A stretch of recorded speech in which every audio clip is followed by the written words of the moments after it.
ज्यांनी मागचा भाग बघितला त्यांना कळलेलं असेल की लग्नाचा पेपर जो आहे ना तो 36 मार्कांचा आहे आणि आपण मागच्या भागात बघितलंय काही मार्क कसे मिळवायचे. आता उरलेल्या मार्कांचं गणित आपण ह्या भागात समजून घेणार आहोत. गौरवजी, पुढचं जे कूट आहे ग्रहमैत्री.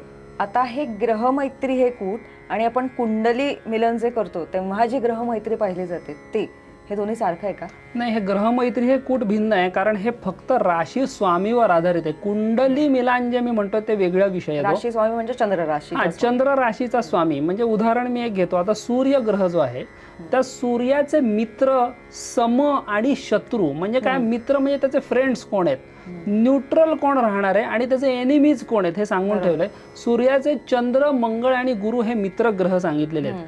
सम म्हणजे न्यूट्रलला कोण राहतो तर बुध राहतो आणि शत्रूंमध्ये शुक्र आणि शनी हे सांगितलेत. त्यामुळे सूर्य म्हणजे त्याचा स्वामी कुठल्या राशीचा आहे? सूर्य तर सिंह राशीचा. तर त्यामुळे सिंह राशीचं कोणाकोणाशी जमेल इथे तर चंद्र, मंगळ, गुरु हे त्याचे मित्र सांगितले. त्यामुळे कर्क, मेष, वृश्चिक आणि धनु, मीन या राशींशी जमेल. बुध म्हणजे मिथुन आणि कन्येशी न्यूट्रल आणि शत्रू कोण आहेत तर शुक्र आणि शनी. त्यामुळे वृषभ, तुळ आणि मकर, कुंभेशी त्याचं शत्रुत्व राहील. पण ह्याच्यात बुध जो न्यूट्रल सांगितलेला आहे, जर बुधाचा विचार आपण केला तर बुधाच्या मित्र राशी, मित्रामध्ये सूर्य गणलेला आहे. तर त्यामुळे बऱ्याचदा असं होतं की एका ग्रहाचा एक ग्रह सम आहे तर दुसऱ्या ग्रहाचा तोच ग्रह मित्र पण असू शकतो. तर त्यामुळे ग्रहमैत्री बघताना या दोन गोष्टींचा विचार करायचा की दोन्ही म्हणजे वधूवरांच्या ज्या जन्मराशी आहेत त्यांचे जे राशीस्वामी आहेत त्याच्यामध्ये एक एकाचा मित्र आहे आणि दुसरा ह्याचा समयक शत्रू आहे का मित्र आहे. तर त्याच्यावरनं, कारण ह्याला 5 गुण दिलेले आहेत, त्यामुळे ते जर एकमेकाचे अतिमित्र असतील किंवा राशीस्वामी एकच असेल दोघांचा तर 5 पैकी 5 गुण येणारच आहेत. दोघं जर मित्र असतील तर 4 गुण येणार. एक सम असेल आणि एक मित्र असेल तर 3 येणार. दोघं जर अतिशत्रू असतील एकमेकाचे जसं सूर्य आणि शनी तर ते 0 मार्क या कूटाला येत असतो. या ग्रहमैत्रीवरनं काय बघितलं जातं तर कम्पॅटिबिलिटीसाठी हा 5 गुणांचा मोठा हा कूट सांगितलेला आहे. त्यामुळे एकमेकाचं परस्परांशी किती जमणार आहे.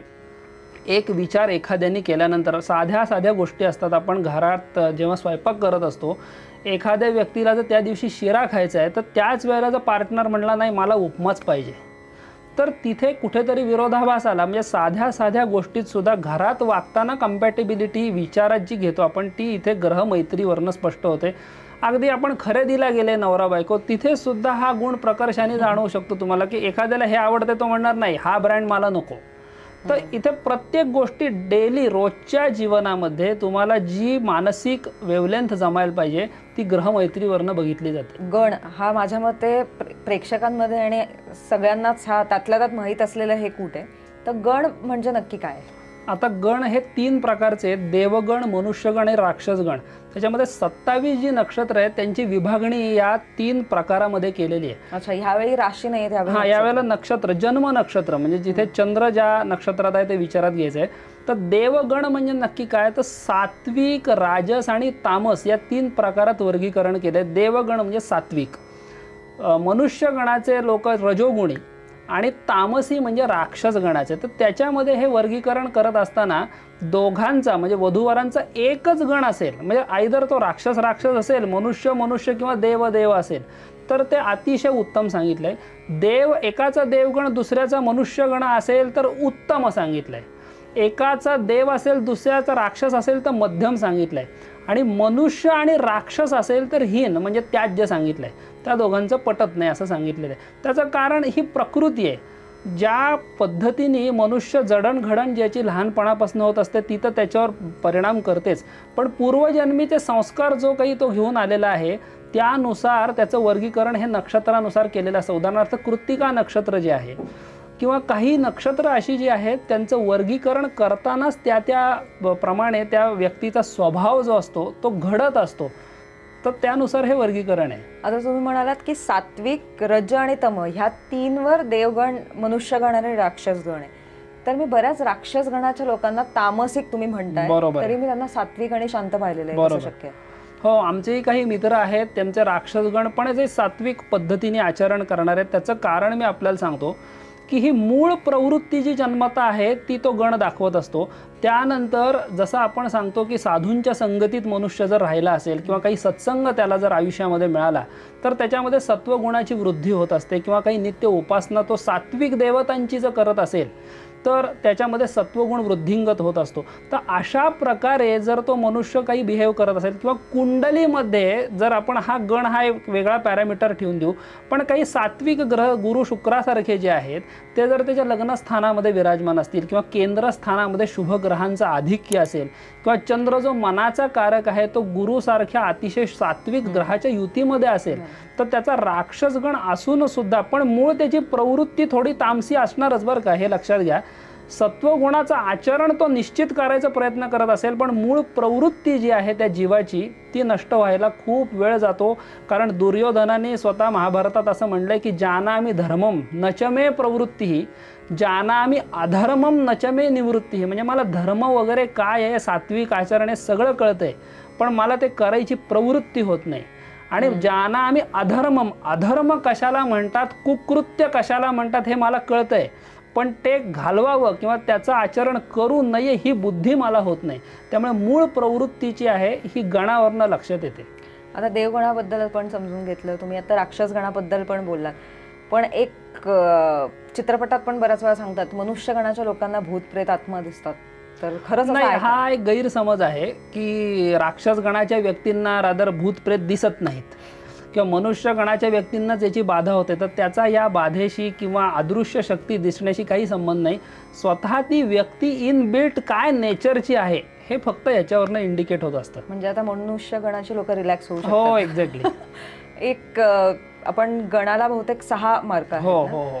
तर 6 मार्क आहेत म्हणजे हे बऱ्यापैकी महत्वाचं कूट आहे. बरोबर. समजा एखाद्याला त्यात शून्यच आहेत, तर अशा व्यक्तीने किंवा अशा जोडीने पुढे जावं का, किंवा त्याच्यावर काही परिहार ज्योतिषशास्त्रात दिलाय? शास्त्रात दिलंय मैत्र्याम राशीनाथ अंशनाथ द्वंद्वस्यापी. म्हणजे काय, राशीश म्हणजे दोघांचे राशीस स्वामी जे आहेत त्यांची जर एकमेकांची मैत्री असेल, किंवा नवमांश स्वामींची म्हणजे चंद्र नवमांश कुंडलीमध्ये ज्या राशीत असेल त्या राशीचा स्वामी जर दोघांचा मित्र असेल, म्हणजे दोघांच्या नवमांश स्वामींची मैत्री असेल, तर हा गण नावाचा जर पॅरामीटर प्रतिकूल म्हणजे 0 मार्क जरी असतील त्याला, तरी पुढे जायला हरकत नाही. हा परिहार शास्त्रामध्ये देऊन ठेवला. म्हणजे राशी स्वामींची मैत्री किंवा नवमांश स्वामींची मैत्री असेल, म्हणजे आपण ह्यात परत ग्रह मैत्रीकडे ग्रह मैत्रीकडे इथे जात असतो आपण. त्याच्यात जर मैत्री आढळली तर हा गण म्हणजे मनुष्य राक्षस जरी असेल, कारण तिथे 0 मार्क आहेत, बरोबर, तरी तुम्ही पुढे जाऊ शकता.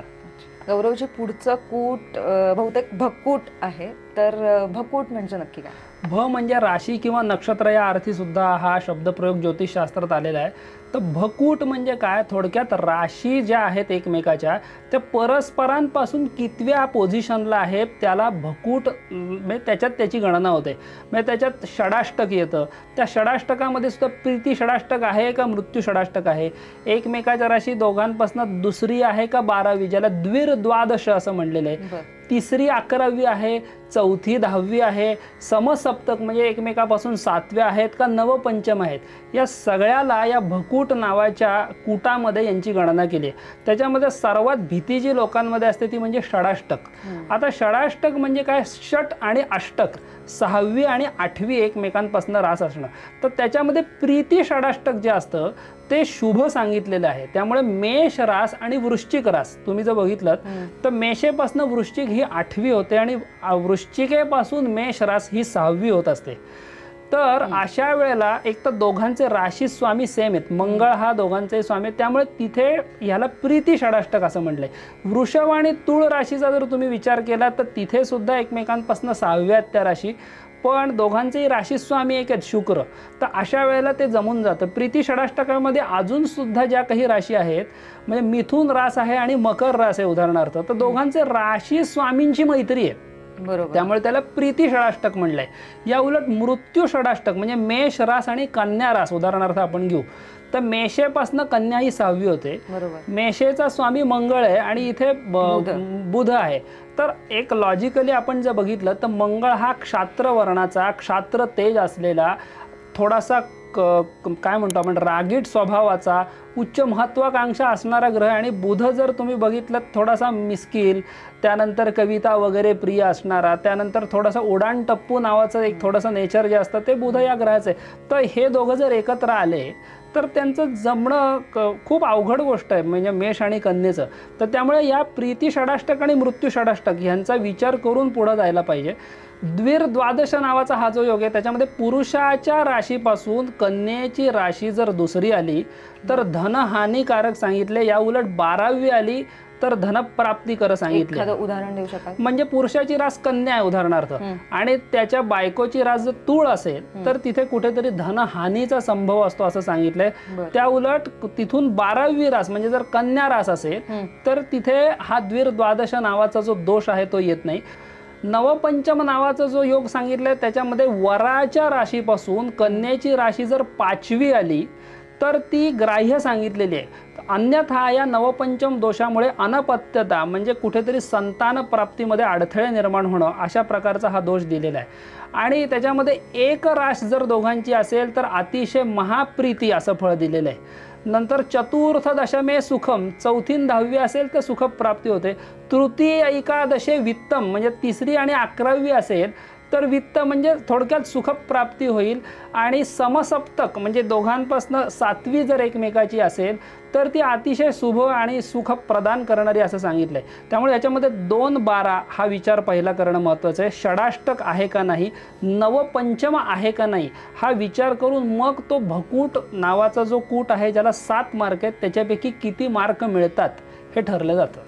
आधी आपण जे बघितलं होतं ते ग्रह मैत्री होतं आणि आता आपण जे बघतोय ते भकूट आहे. बरोबर. दोन्हीमध्ये आपण ग्रहांची मैत्री एकमेकांशी बघतोय किंवा ग्रहांची कंपॅटेबिलिटी बघतोय. बरोबर. मग दोघांमध्ये फरक नाही, दोन्ही सेम नाहीये. कारण ह्याच्यामध्ये तुम्ही बघितलं तर नवपंचम हा एक वेगळा विचार केलेला आहे की वराच्या राशीपासून कन्येची राशी कितवी आहे त्यानुसार त्याचं फलित दिलंय. त्याचबरोबर द्वादश म्हणजे 2री आणि 12वी असेल तर त्याचं फलित वेगळं दिलंय. त्यामुळे ग्रहमैत्री आणि ह्याच्यामध्ये फरक आहे. आता भकूटाला आपण 7 मार्क दिलेत, म्हणजे खूप महत्त्वाचं कूट आहे हे. समजा एखाद्याला भकूटात 0 आहेत, आधीच्या कूटांमध्ये खूप मार्क नाही आहेत, तर मग अशा वेळी त्या दाम्पत्याने किंवा त्या जोडीने पुढे जावं का लग्नासाठी? आता हे तुम्ही जो प्रश्न विचारला त्याच्यामध्ये भकूट पण जमत नसेल किंवा मागचे काही गुणांमध्येही कुठेतरी न्यूनता असेल तर शास्त्रकार असं सांगतात, न वर्ग वर्णौ न गणो न योनिर द्वादशय चैव षडष्टके वा तारा विरुद्धे नवपंचमे वा मैत्री यदा स्यात् शुभदो विवाह. म्हणजे जर तुमचं वर्ण पहिला जो कूट आहे वश्य हा पण जमत नाहीये. त्यानंतर तारा विरुद्ध म्हणजे तारा म्हणजे मी जो मगाशी 3रा जो कूट आहे आपला तिथे सुद्धा कुठेतरी प्रॉब्लेम येत असेल. योनी मैत्री पण नसेल, भकूट पण नसेल, तर अशा वेळेला मैत्री यदा स्यात् शुभदो विवाह म्हणजे दोघांच्या राशी स्वामींची जर परस्पर मैत्री होत असेल तर हे बाकीचे कूटांमध्ये अंशतः कमी जरी मार्क मिळत असले तरी पुढे जायला हरकत नाही असं सांगितलंय. सो ज्योतिषशास्त्र has solution to each solution दिलेलं आहे. ऍब्सोल्युटली. शेवटचं बहुतेक आपलं कूट आहे ते नाड, ज्याच्या बाबतीत सगळ्यात जास्त समज आणि गैरसमज आहे. तर नाड नक्की प्रकृती आहे की काय वृत्ती आहे, नक्की काय आहे नाड? आता नाडी हा त्याचं खरा पॅरामीटरचं नाव नाडी आहे. तर त्याच्यामध्ये आद्य, मध्य आणि अंत्य या 3 प्रकारच्या नाडींमध्ये त्याचं वर्गीकरण केलंय. हे सुद्धा नक्षत्रावर आधारित कूट आहे, जन्म राशीवर आधारित नाही. बरेच ज्योतिषी असेही काही गैरसमज फिरवत असतात की हे वात, पित्त आणि कफ ह्या ज्या 3 नाड्या आयुर्वेदात दिल्यात तर त्याचा ह्याच्याशी काडी मात्रही संबंध नाहीये. ही नाडी हा पॅरामीटर बनला कसा हे मुहूर्तशास्त्राच्या ग्रंथात दिले. ब्रह्मणा कन्यका कंठ सूत्रेण निर्मिता म्हणजे ब्रह्मदेवानी त्याच्या मुलीच्या मंगळसूत्रापासून हा नाडी नावाचा पॅरामीटर बनवलाय. आता त्यातलं काय गुप्त रहस्य आहे ते ऋषींनाच माहिती, पण त्याची निर्मिती या वात, पित्त, कफाशी काही संबंध नाहीये. त्याच्यामध्ये आद्य, मध्य आणि अंत्य या 3 नाडींमध्ये नक्षत्रांचं वर्गीकरण केलंय. नेहमी आपल्याला अगदी कोणालाही एक माहिती असतं की एक नाडी दोघांची असू नये, एक नाडी कटाक्षाने वर्ज करावी असं सांगितलंय. त्यामागे खूप मोठा विचार आहे. म्हणजे नाडी या पॅरामीटरला सर्वात जास्त म्हणजे 8 गुण आहेत. ह्याचाच अर्थ तो किती महत्त्वाचा आहे हे इथे त्यांनी सांगून ठेवलंय. त्याच्यामध्ये आद्य नाडी जर दोघांची असेल तर आद्यैक नाडी कुरुते वियोगम, जर दोघांची आद्यनाडी आली तर वियोग म्हणजे घटस्फोटजन्य परिस्थिती निर्माण होऊ शकते किंवा वियोग होऊ शकतो, सेपरेशन होऊ शकतं. मध्याख्य नाड्याम उभयोर विनाशः, दोघांची जर मध्यनाडी आली तर दोघांनाही प्रतिकूल विनाशक असं ते सांगितलंय. अंत्याख्य वैधव्यम अतीव दुःखम तस्माच्च तिसरा परिवर्जनीय, अंत्यनाडी दोघांची असेल तर वैधव्यासारखं किंवा विदुरत्वासारखं ते फळ दिलेलं आहे. आता शब्दशः ही जरी फळं मिळाली नाहीत, आता मृत्यू हे फळ का देतात तर मृत्यूचे 8 प्रकार शास्त्रात दिलेत. व्यथा दुःखम भयम लज्जा रोग शोकस्तथैवच मरणंच अपमानंच मृत्यूरष्टविध स्मृत, हा 8 प्रकारचा मृत्यू आहे. त्यातला एक कुठलाही मृत्यू किंवा प्रत्यक्ष मरण सुद्धा येऊ शकतं. व्यथा होणं, दुःख होणं, भय, आपली अब्रू जाणं, अपमान होणं, अपमृत्यू येणं आणि प्रत्यक्ष मरण, हे ते 8 प्रकारचा मृत्यू आहे. तर त्यामुळे नाडी हा पॅरामीटर जो आहे ना तो कटाक्षाने वर्ज करावा. इतर कुटांना चांगले मार्क मिळालेले असतील आणि नाडीला जर 0 गुण असतील तर ती फेल जाते पत्रिका. आता बऱ्याच जण असे म्हणतात आमची एक नाडी आहे म्हणून, आमचं तर व्यवस्थित. तर अपवाद हा कधी नियम नसतो. म्हणजे एखाद्या 100पैकी जर 10 जणांचं चांगलं चाललंय ह्याचा अर्थ बाकीचे 90 जण चुकलेत असं होत नाही. ही पॉसिबिलिटी दिलेली आहे ऋषींनी की जास्त पॉसिबिलिटी याच्यामध्ये असते अशुभत्वाची. तर त्यामुळे कटाक्षाने नाडी हा पॅरामीटर वर्ज करायचा आहे. अनेक आता तुम्ही म्हणाल की नाडी चांगली चालली म्हणजे नाडी एक असूनही आमचं चांगलं चाललंय, त्याला दुसरं एक कारण, आता आमचे जे गुरुजी आहेत काशीचे ते सर्वप्रथम पत्रिका जी ती प्राचीन गणिताने बनवून आणायला सांगतात सूर्य सिद्धांतानुसार. त्याचं कारण बऱ्याचदा जन्म नक्षत्रामध्ये फरक पडतो. आधुनिक दृग्गणिताच्या पंचांगानुसार पत्रिका बनवली आणि सूर्य सिद्धांतानुसार पत्रिका बनवली तर कदाचित जन्म नक्षत्र वेगळं येऊ शकतं, नाडी बदलू शकते. अशी अनेक उदाहरणं त्यांच्याकडे पण आहेत, आमच्याकडे पण आहेत. तर त्यामुळे नाडी या पॅरामीटरमध्ये तिथे फरक पडलेला असतो आणि त्यांना वाटत असतं आमची एक नाडी असूनही चांगलं चाललेलं आहे. तर हा सुद्धा त्याच्यामध्ये प्रकार आहे. नाडी जे आत्ता तुम्ही सांगितलं, खरं तर तुमचं आत्ताच्या स्पष्टीकरणानंतर बऱ्याच प्रश्नांची उत्तरं मिळाली आहेत. पण मी बऱ्याच ज्योतिषांना नाडीपादवेद नावाच्या कोष्टकावरून नाडीचं कूट जुळवताना वगैरे पाहिलंय. पण ते खरं किती योग्य आहे? काही महाराष्ट्रातल्याच पंचांगांमध्ये हे अतिसुधारक वृत्ती जी म्हणतो ना आपण, की काहीतरी करून एक सोय करून द्यायची लोकांची, तर त्याच्यासाठी हे नाडीपादवेद नावाचं कोष्टक देतात. ते नरपती जयचर्या नावाच्या प्राचीन ग्रंथामध्ये हे कोष्टक आलेलं आहे. त्याचा वास्तविक संबंध या नाडी दोषाशी कुठेही आलेला नाही. विवादे विग्रहे रणे ह्याच्यासाठी म्हणजे राजे लोक पूर्वी युद्धाला जायचे त्या प्रसंगी हे कोष्टक बघायला सांगितलंय.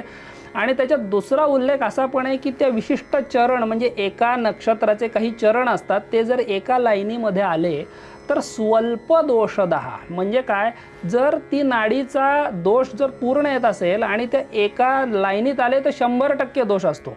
जर त्या एका लाईनीमध्ये ते नक्षत्राचे चरण आले नाही तर नाडी दोष हा अल्प होतो दिलेला आहे, तो पूर्ण जातो असा कुठेही उल्लेख नाही. त्यामुळे बरेच ज्योतिषी काय करतात, नाडीपाद नावाच्या त्या कोष्टकावरनं जर दोष येत नसेल म्हणजे एका लाईनीत जर ती वधूवरांचे नक्षत्र चरण येत नसतील तर 8 मार्क जे कुटाचे आहेत ते डायरेक्ट मिळवतात. पण इथे शास्त्रकार स्वल्प दोषदः असा शब्द वापरलेला आहे त्यांनी. दोष पूर्ण जातो असं कुठेही दिलेलं नाहीये.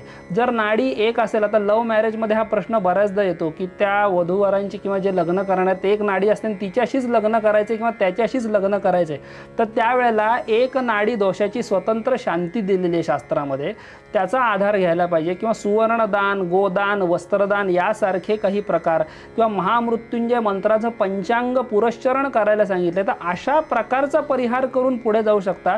पण शक्यतो ही एक नाडी वर्ज करणं हे वधूवरांच्या शारीरिक, मानसिक आणि आर्थिक या तिन्ही गोष्टींसाठी अत्यंत आवश्यक आहे. आणि मगाशी म्हटलं तसं ह्या कोष्टकांचा नाडीपादवेद सारख्या आधार कृपया घेऊ नये, कारण त्याला शास्त्राधार तसा सापडत नाही. सूर्य सिद्धांत या पद्धतीचा आता तुम्ही उल्लेख केलात की अगदी एवढ्या छोट्या फरकाने एखाद्या व्यक्तीचं नक्षत्र सुद्धा बदलत असेल तर ही खूप मोठी गोष्ट आहे. तर मग अशा सूर्य सिद्धांत या पद्धतीचं मार्गदर्शन मी कोणाकडून घ्यायचं? सर्वप्रथम ही जी प्राचीन पद्धत आपल्याकडे चालत आली आहे, अनादी कालापासून चालत आलेली आहे, आमचे गुरुजी पूज्यपाद गणेश्वर शास्त्री द्रविड काशीचे हे जेव्हा कुंडलीचं परीक्षण करत असतात तेव्हा जुन्या गणिताने, जुनं गणित म्हणजे प्राचीन भारतीय सूर्य सिद्धांत गणितानुसार पत्रिका काढून आणायला सांगतात जातकांना. नवीन दृक पंचांगानुसार ज्या पत्रिका आहेत ते बघत नाहीत. त्याचं कारण लाखो पत्रिका त्यांनी आत्तापर्यंत बघितल्या, तो अनुभव त्यांच्या गाठीशी, शास्त्र वचनं तशी आलेली आहेत. तर त्यामुळे जर तो फरक पडत असेल ना, तर प्राचीन पद्धतीने पत्रिका तयार करून घेणं महत्त्वाचं, जे आम्ही तयार करून देत असतो अनेकांना. त्याचं कारण हे की आपण आयुष्यामध्ये जेव्हा पुढं जातोय, आता वैवाहिक जीवन आपलं जेव्हा स्टार्ट करतोय, साधा आपण PMT मध्ये बसताना एक अर्ध्या तासाचा प्रवास असतो, तेव्हासुद्धा माणूस शेजारी कोण बसलेला आहे हे बघून त्याच्या शेजारी बसतो. इथे तर आयुष्याचा प्रवास आहे.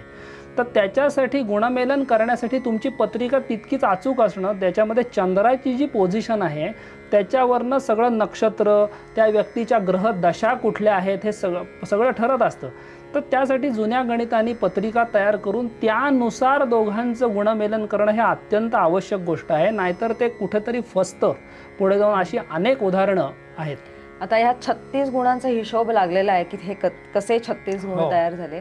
पण मी असेही अनुभव बघितलेत किंवा मी अशा जोड्या बघितल्यात की ज्यांचा अगदी 10-12 गुण उतरतात, पण त्यांचं लग्न अतिशय यशस्वी चालू आहे आणि अनेक वर्षांचा संसार चालू आहे. आणि अशीही लग्न बघितली आहेत की ज्यांचे 32-36च्या 36 गुण उतरतात, पण त्यांचे 2-2 वर्षात घटस्फोट झालेले बघितलेत. तर हे कसं शक्य? मी सर्वात पहिल्यांदा आपल्याला जसं सांगितलं की 2 पद्धतीने पत्रिका बघणं गरजेचं आहे. गुणमेलन हा त्यातला एक प्रकार, आणि दुसरं कुंडलीचं परीक्षण दोघांच्या. म्हणजे जर गुण तुम्ही म्हटला तसं 32 जमतायत, 36 जमतायत, पण विवाहस्थान जर अशुद्ध असेल, विवाहस्थानाचा स्वामी जर मृत्यूस्थानात गेला असेल, मृत्यूस्थानाचा स्वामी जर विवाहस्थानात असेल, पुरुषाच्या कुंडलीत शुक्राची जी पोझिशन आहे, शुक्र हा पत्नीचा किंवा वैवाहिक सौख्याचा कारक असतो पुरुषाच्या पत्रिकेत, तो जर नीच राशीचा अस्तंगत असेल, पापग्रहांच्या कर्तरी योगामध्ये असेल, तर त्या पुरुषाचे गुण कितीही जमले तरी त्याला वैवाहिक सौख्य नाहीच मिळणार आहे. त्याचप्रमाणे स्त्रीच्या पत्रिकेमध्ये जर वैधव्यासारखे योग असतील किंवा गुरु हा पतीचा कारक ग्रह सांगितला स्त्रीच्या पत्रिकेत, तो कुठेतरी नीच राशीचा अस्तंगत वक्री अवस्थेत असेल, पापग्रहांच्या दृष्टीत युतीत असेल, तर स्त्रीला वैवाहिक सौख्यामध्ये कुठेतरी उणीव भासणार आहे. तर त्यामुळे पत्रिकेचं परीक्षण आणि गुणमेलन या 2 गोष्टी अत्यंत महत्त्वाच्या आहेत. या शास्त्रावरचा विश्वास उडण्यासाठी अज्ञान हे कारणीभूत आहे. कारण अनेक लोक म्हणतात आमचे तर किती चांगले गुण जमत होते, बघा आमचा डिवोर्स झाला, पण पत्रिकेचं परीक्षणच नीट केलेलं नाहीये. तर मला आता जे समजलंय त्याच्यावरून गुणमेलनामध्ये 2 जण असतात आणि पत्रिका जेव्हा आपण बघतो तेव्हा ती स्वतःच असतं असं. बरोबर. कारण ती व्यक्ती काय प्रारब्ध पुढे भोगणार आहे हे त्याची पत्रिकेतलं ग्रहमान, त्याच्या दशा महादशा दाखवत असतात. आता गुणावरनं आयुष्य मर्यादा किती हे कळणार नाहीये, त्याच्यासाठी सम्यक परीक्षण गरजेचं आहे पत्रिकेचं.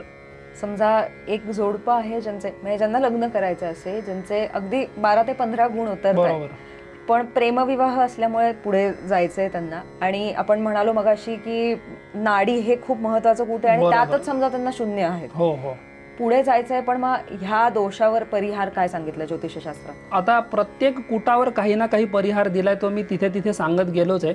पण विशेषतः षडाष्टक दोष असेल, मृत्यू षडाष्टक असेल, तर षडष्टके गो मिथुनम प्रदद्यात कांस्यम सरौप्यम नवपंचमेच नाड्याम सुवर्ण वस्त्रान्नदानम द्विर्द्वादशे ब्राह्मण तर्पणंच्या असा श्लोक आलाय शास्त्रामध्ये. मृत्यू षडाष्टक दोष जे असेल तर 1 गाय आणि 1 बैलाचं दान हे मूल्य रूपाने करावं. कारण आता गाय आणि बैल घेणं कोणी शक्य नाही आणि परवडणारही नाही. तर काही ठराविक मूल्य ठरवून आपण संकल्प त्याचा व्यवस्थित करून जर ते दान केलं तर मृत्यू षडाष्टकाचा दोष जातो. नवपंचम दोष जर असेल, जिथे अनपत्यता असं जे फळ आले, संतान प्राप्तीत अडथळे येणं, तर त्याच्यासाठी कांस्य म्हणजे काशाची भांडी आपल्याकडे येतात आणि चांदीची भांडी दान द्यावीत सांगितलेलं आहे. 1 नाडीचा दोष असेल तर त्याची स्वतंत्र शांती, सुवर्णदान, वस्त्रदान, गोदान इत्यादी करायला सांगितलंय. आणि द्विर्द्वादशे 2री आणि 12वी राशीचा जर दोष असेल तर काही विशिष्ट आपल्या गुरुजींना दक्षिणा, दान इत्यादी करून संतुष्ट करावं. आता अशा प्रकारचे परिहार दिलेले आहेत. आता नाडी दोषाच्या विचारामध्ये प्रामुख्याने मध्य नाडी ही कटाक्षाने वर्ज्य दिलेली आहे. पण तिथे सुद्धा जर ती मध्य नाडी असेल तर तुम्ही दान व्यवस्थित करणं अत्यंत आवश्यक आहे. म्हणजे उदाहरणार्थ सुवर्णदान इथे जे सांगितलं आहे ते अर्धा ग्रॅम आणि 1 ग्रॅम करून आपण जर संपूर्ण आयुष्यामध्ये सुखप्राप्तीची इच्छा करत असाल, म्हणजे उदाहरणार्थ ज्याचं मंदिर बांधायची कॅपॅसिटी आहे त्यांनी दानपेटीत 10 रुपये जर टाकले तर ते देवाला फसवण्यासारखं आहे ते. तर तिथे तुम्हाला जर त्या दोषाचा प्रॉपर परिहार करायचा आहे तर तुम्हाला तितक्या पटीमध्ये सुवर्ण देणं, म्हणजे काही ठिकाणी आमच्या माहितीत असं 1 तोळा 1.5 तोळा असं सुद्धा सुवर्णदान केलेलं आहे एक नाडी दोषावरती, जेणेकरून त्याचा परिहार झालेला आहे आणि जोडपं अत्यंत सुखामध्ये सुद्धा आहे. तर अशा पद्धतीने जो परिहार शास्त्रात दिलेला आहे त्याच्यामध्ये कंजूसी न करता तो करणं हे अत्यंत आवश्यक आहे, जेणेकरून पुढे जाऊन प्रॉब्लेम येणार नाही. खूप सरळ आणि सोपा मार्ग ज्योतिषशास्त्रात दिलाय प्रत्येक दोषासाठी. आत्तापर्यंतच्या आपल्या संभाषणात जितकी रास महत्वाची, जितके ग्रह महत्वाचे, तितकंच नक्षत्रांनाही महत्त्व दिलं गेलेलं आहे. बरोबर. बऱ्याच वेळा असं होतं की मूळ, अश्लेषा किंवा ज्येष्ठ नक्षत्राची मुलगी किंवा मुलगा सांगून आल्यानंतर एक तर ते स्थळ पूर्ण नाकारलं जातं लगेच. बरोबर. किंवा ते जेव्हा स्थळ येतं तेव्हा त्यांनी कंसात असं लिहिलेलं असतं की यांची शांती केलेली आहे. बरोबर. तर ह्या 3 नक्षत्रांना शांती का करावी लागते किंवा यांचं स्थळ का नाकारलं जातं? आता हा सुद्धा एक मोठा गैरसमज आहे की मूळ नक्षत्राची जी काही कन्या आहे ती तिच्या सासूला अनिष्ट असते म्हणा, किंवा विशाखा नक्षत्राची कन्या जी आहे ती तिचा जो दीर असतो त्याला अनिष्ट करा असते. तर अशा प्रकारची वचनं धर्मशास्त्रात गेलेली आहेत. त्याच्यात सुद्धा मूळ नक्षत्राचा शेवटचा जर चरण असेल, आश्लेषा नक्षत्राचा जर पहिला चरण असेल तर ते दोषास्पद नाही आहेत असं सांगितलंय. मग बाकीचे जर चरण असतील आणि त्याची जर इतर शांती केलेली असेल तर तो दोष संपूर्णपणे नाहीसा होत असतो असं शास्त्रामध्ये वचनं आली आहेत. त्यामुळे मूळ नक्षत्राची कन्या किंवा मूळ नक्षत्राचा मुलगा आला तर नको बाबा, हिच्याशी लग्न झाल्याने आपल्या घरामध्ये काहीतरी प्रॉब्लेम येईल पुढे जाऊन, तर याला काही अर्थ नाही आहे. त्याची जर शांत व्यवस्थित केलेली असेल तर दोष समूळ नष्ट होत असतो. त्यामुळे अशा कन्यांशी किंवा अशा पुरुषांशी विवाह जरूर करायला हरकत नाही जिथे शांती केलेली आहे. पहिल्या 2-4 प्रश्नांमध्ये गोत्र या गोत्राचा उल्लेख झाला होता. असं म्हणतात की सगोत्र विवाह वर्ज करायला सांगितलाय, तर त्याचं कारण काय आहे? पहिलं जे लक्षण सांगितलंय विवाहासाठी त्याच्यात असमानार्ष गोत्रजाम असं सांगितलंय. असमान म्हणजे समान नसावं. काय? आर्ष आणि गोत्र. आर्ष म्हणजे प्रवर असतात प्रत्येक गोत्राचे, आणि एक गोत्र हे कटाक्षाने वर्ज करायला सांगितलंय. कारण रक्तामधले काही जेनेटिक समान असतात. तुम्ही काही पंथांमध्ये किंवा संप्रदायामध्ये जिथे नात्यात विवाह झालेले आहेत तिथे बऱ्याचदा पुढे जाऊन हँडिकॅप संतती जन्माला आल्याचे प्रमाण जे आहे ना ते खूप आहे. मी मगाशीच म्हटलं अपवाद हा कधी नियम नसतो. बऱ्याचदा ऋषींच्या असं लक्षात आलेलं की सगोत्र विवाह केला किंवा सप्रवर विवाह केला तर पुढे जाऊन संततीमध्ये वैगुण्य प्राप्त होऊ शकतं, म्हणून हा नियम दिलाय. बरेच जण असंही सांगतात की आता लाखो वर्ष झाली आहेत ते गोत्र ते ऋषी असून, कारण गोत्र म्हणजे काय तर त्या ऋषींची संतान आपण असतो. उदाहरणार्थ एखाद्याचं भारद्वाज गोत्र आहे तर भारद्वाज ऋषींच्या वंशात मी जन्माला आलेलो आहे, त्याला झाली लाखो वर्ष, तर आता लाखो वर्षांनी तो दोष नष्ट होतो. तर असं काही नष्ट वगैरे होत नाही. रक्तामध्ये एक ना एक पेशी तरी त्या ऋषींची निश्चित असतेच. तर त्यामुळे उगीच विषयाची परीक्षा कशाला घ्यायची, तर त्याच्यासाठी गोत्र आणि प्रवर हे कटाक्षाने वर्ज करावे. त्यातही विशेषतः प्रवर एक असलेल्या जोड्या पण दिल्यात, म्हणजे भारद्वाज गार्ग्य कपी ही जर गोत्र तुम्ही घेतली त्यांचे प्रवर एक आहेत. त्यामुळे गोत्र भिन्न असून सुद्धा त्यांचे विवाह चालत नाहीत. विष्णुवृद्ध नित्युंदन ही जोडी अशीच आहे. गोत्र वेगळी आहेत पण मध्ये प्रवर एक आहे त्यामुळे चालणार नाही. वसिष्ठ आणि कौंडिण्य गोत्र जे आहे, बाभ्रव्य कौशिक आहे, तर ह्यांचं चालत नाही कारण ह्यांचे प्रवर एक येतात. त्यामुळे हे कटाक्षाने वर्ज सांगितले. गुणसूत्र जिथे आपण म्हणतो समान येतात तिथे पुढे जाऊन प्रॉब्लेम येऊ शकतो. सगोत्र वर्ज होतं ह्याची कल्पना होती मला, पण इतर गोत्रांच्या जोड्याही चालत नाहीत. आज तुमच्यामुळे कळतंय आम्हाला आणि मला खात्री की प्रेक्षकांमध्ये मुद्दाम या जोड्या आमच्या देशपांडे पंचांगाच्या छापील प्रतीत मुद्दाम छापल्यात की जेणेकरून हा कन्सेप्ट पण लोकांचा क्लिअर व्हावा. हे खूप छान काम करताय गौरवजी तुम्ही.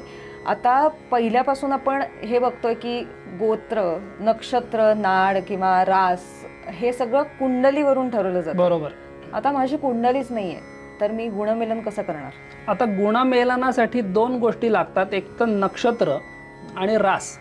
तर ज्यांचं जन्म रास किंवा जन्म नक्षत्र माहीत नसेल त्यांचं नाम रास आणि नाम नक्षत्रावरनं हे बघावं असं दिलंय. पंचांगामध्ये अवक हड नावाचं एक चक्र दिलेलं असतं. त्याच्यामध्ये समजा एखाद्याचं नाव य पासनं सुरू होत आहे, यशवंत आहे, तर त्या यशवंतचं पहिलं अक्षर घ्यायचं असतं य. तर त्या अवघड चक्रामध्ये प्रत्येक नक्षत्राच्या चरणांची काही अक्षरं दिलेली असतात.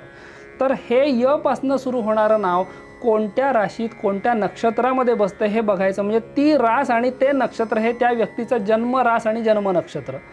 पण ह्याचं गुणमेलन करताना जो जोडीदार असतो त्याचं सुद्धा नामरास आणि नामनक्षत्रच घ्यायचं आहे. म्हणजे असं उलटं कधी करायचं नसतं की एखाद्याच्या नामरास नामनक्षत्रावरनं चाललंय आणि दुसऱ्या जोडीदाराशी जेव्हा मॅचमेकिंग करतोय आपण तर त्याचं जन्मरास आणि जन्मनक्षत्र आपण घेतोय. तर जेव्हा मॅचमेकिंग होतं तेव्हा समान क्रायटेरिया दोन्ही पाहिजेत. जरी त्या व्यक्तीचं जन्माचे डिटेल्स माहीत असतील तुम्हाला तरीसुद्धा एकाचं नावरास आणि नावनक्षत्र असताना दुसऱ्याच्याही नावरास आणि नावनक्षत्रावरूनच गुणमेलन हे काढणं आवश्यक आहे असं सांगितलंय. बऱ्याच वेळा असं होतं की पाळण्यातलं नाव वेगळं असतं बरोबर आणि ज्या नावाने हाक मारतात किंवा डॉक्युमेंट्सवर असणारं नाव वेगळं असतं. मग अशा वेळी कोणतं नाव? अशा वेळेला शास्त्रकार असं सांगतात की ज्या नावाने हाक मारल्यावरती झोपेतनं व्यक्ती उठते ते नाव याच्यासाठी ग्राह्य धरायला सांगितलेलं आहे. खूप छान विश्लेषण आहे. आता माझ्या मते गुणमिलनाच्या बाबतीतल्या सगळ्या प्रश्नांची उत्तरं तुमच्याकडून मला आणि प्रेक्षकांना मिळाली आहेत. एक शेवटचा आणि छोटा प्रश्न, गुणमिलन हे ह्यासाठी करावं की तुम्ही लग्न करावं की नाही ह्यापेक्षा आत्ताच्या प्रॅक्टिकल पिढीने ही एक कम्पॅटेबिलिटी टेस्ट म्हणून ह्याचा विचार करावा का? तुम्ही काय सांगा? गुणमेलन मी मगाशी सांगितलं की 8 प्रकारचे फिल्टर लावलेले आहेत. त्या फिल्टरमधनं आपण जात असताना आपण कुठे अडकतोय किंवा कुठेतरी आपल्यात दोष आहे का किंवा पार्टनरची पत्रिका जेव्हा आपण घेतोय तर दोघांमध्ये कुठल्या गोष्टीमध्ये वेवलेन जमते, शारीरिक मानसिक आणि आर्थिक या तिन्ही पॅरामीटर्सचा विचार पत्रिका मेलन गुणमेलन ह्याच्यामध्ये केलेला आहे. आणि कुठे सद्गुणांचा प्रादुर्भाव जास्त आहे कुठे दुर्गुणांचा प्रादुर्भाव जास्त आहे, दोघांमध्ये पुढे जाऊन जमणार आहे का नाही, त्यांना संतती होणार आहे का नाही इत्यादी अनेक गोष्टी किंवा दुर्धर व्याधी काही जडणार आहेत का नाही या सगळ्याचा विचार. म्हणजे बऱ्याचदा आपण असं ऐकलेलं असतं की गुण नाही जमले तरी चालतील सूर जुळले तरीच बघा. तर हा एक प्रकारचं हे एक फॅड आहे. हे जे वाक्य आहे ना याला काही तसा शास्त्राधार नाही आहे. आम्ही उलटं म्हणतो की गुण आणि पत्रिका जर 100% जुळली तर सूरसुद्धा 100% जुळलेच पाहिजेत. ज्योतिषशास्त्र हे एक प्रकारचं सायन्स आहे. दुर्दैवाने या शास्त्राला राजाश्रय नसल्यामुळे सध्याच्या काळात त्याला आता इंग्लिश मीडियम किंवा इकडची जी काही फॉरेनमध्ये शिकणारी मुलं असतात त्यांना असं वाटतं की हे काहीतरी फॅड आहे. तर त्याला तसं काही आधार नाही जोवर त्या शास्त्राचं अध्ययन आपण स्वतः करून परीक्षा बघत नाही. पूर्वी राजे लोकांच्या पदरीसुद्धा ज्योतिषी असत कारण ते गायडन्स करण्याचं हे शास्त्र आहे. त्यामुळे या शास्त्राचा जरूर उपयोग आपण करून घ्यावा. वैवाहिक जीवन जे आहे हा आपल्या आयुष्यातला एक अत्यंत महत्त्वाचा टप्पा असतो आणि त्या टप्प्यावरती जर आपण कुठेतरी आपली गाडी फसली तर पुढचा प्रवास जो आहे आपल्या आयुष्याचा तो सुकर व्हायला तितकीशी मदत होत नाही. त्यामुळे आपण प्रॉपर ज्योतिषी जो आहे त्रिस्कंध ज्योतिषी म्हणजे 6 महिन्यात डिग्री झालेल्यांना ज्योतिषी म्हणत नाहीत. त्याचा ग्रहगणिताचा अभ्यास किती आहे, संहिता स्कंधाचा अभ्यास किती आहे, सिद्धांत ज्योतिषाचा किती आहे, होराशास्त्राचं किती आहे, अशा व्यक्तीला प्रॉपर जाणकाराला. आणि गुणमेलन असं 5 मिनिटात होणारा विषय नाही आहे. तितकी घाई करून सुद्धा चालत नाही. आमच्याकडे अनेक जण असे येतात की हां गुरुजी पत्रिका जमती का नाही 5 मिनिटात सांगा. आम्ही त्यांना सांगतो तुम्ही आम्हाला भेटूही नका कारण दोघांच्या आयुष्याशी आपण खेळत असतो या माध्यमातून. त्यामुळे प्रॉपर वेळ त्याला द्यावा आणि जाणकाराकडनं हे जाणून घेतल्यावर मग पुढे जायला हरकत नाही. गौरवजी मनापासून धन्यवाद. तुम्ही माझ्या आणि प्रेक्षकांच्या सगळ्या प्रश्नांची अतिशय शास्त्रोक्त पद्धतीने उत्तरं दिलेली आहेत. आणि प्रेक्षकांना ही विनंती आहे की लग्न हा एक फक्त सोहळा नाही आहे, हा इव्हेंट नाही आहे, हा आयुष्यभराचा प्रश्न आहे, हा एक महत्त्वाचा टप्पा आहे आपल्या प्रत्येकाच्या आयुष्यातला. त्यामुळे हा व्हिडिओ अगदी शेवटपर्यंत तुम्ही बघितलात मुळात त्यासाठी मनापासून धन्यवाद. आणि हा व्हिडिओ तुम्ही अशा सगळ्या विवाह इच्छुक लोकांपर्यंत आणि त्यांच्या आईवडिलांपर्यंत जरूर पोहोचवा. आणि ह्या व्यतिरिक्तही तुम्हाला जर काही शंका असतील तर स्क्रीनवर गौरवजींचा नंबर दिलेला आहे, तुम्ही त्यांना भेटून तुमच्या शंकांचं समाधान करू शकता.